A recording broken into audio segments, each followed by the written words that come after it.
Welcome to Nude TV. Hi, this is Tiffany Knowles with NEWD, and I'm here with Denise Fitzwilliam. We were just at a fabulous creative arts panel here at Go Caribbean, and she gave us a wonderful presentation about the state of the creative arts industry. So we want to get to know her a little bit better. She represents, get this, Caribbean's Next Top Model. Denise, how in the world did you get involved with this? I mean, it's such a wonderful spin-off of America's Next Top Model. My sister was the host. The folks that had the license, it's a CBS format, and the folks that had the license needed some help. And my background is in finance, so help usually means money.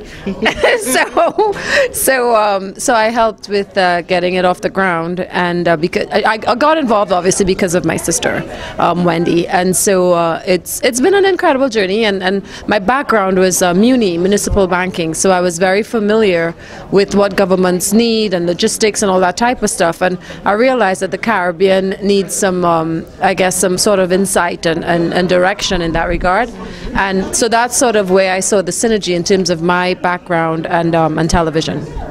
Okay, now why is this Caribbean's Next Top Model, why is that going to be the next big thing in TV? Because a lot of people, as you were talking about in the panel, believe the Caribbean is very exotic. There's so much interest in the Caribbean. Why is that going to take off? It's going to take off because, like I said, the whole world relates to the Caribbean because the Caribbean is the world.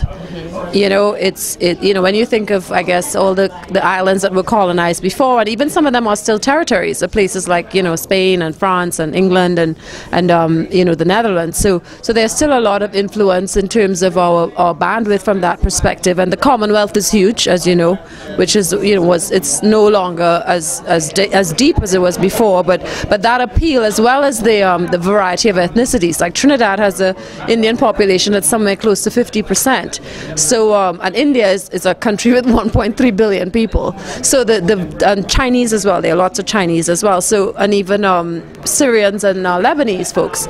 So the diversity of the Caribbean and the diversity of the women is going to make it interesting. And also because it's we're looking at 30 islands. So that, including all the different islands, not just English speaking, but French, Dutch, Spanish, as well as having all the women from all of these, they're so exotic, etc., and they're able to give the authentic story about these islands. So it actually creates kind of like a World Cup atmosphere, because people are going to be like, I want my girl to win.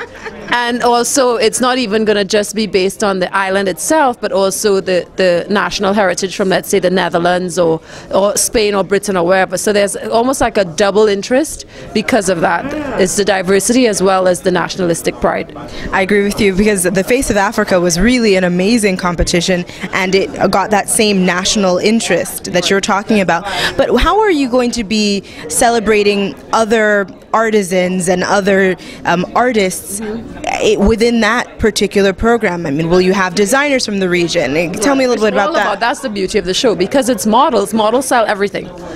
So it's all about the region. So anything, it could be food, the music, of course, for the soundtrack, the designers, shoes, clothing, jewelry, swimsuits, you name it. We will have we really want it to be Caribbean, and we want it to reflect, and that's the reason why I also got involved. I think the thing that has been a challenge for us is us telling our story. Our story is told by tourists at the end of the day. They go to the Caribbean and they come back with their opinion. Whereas, and that doesn't mean it's a bad story, but a story is better told by the actual folks who live that story.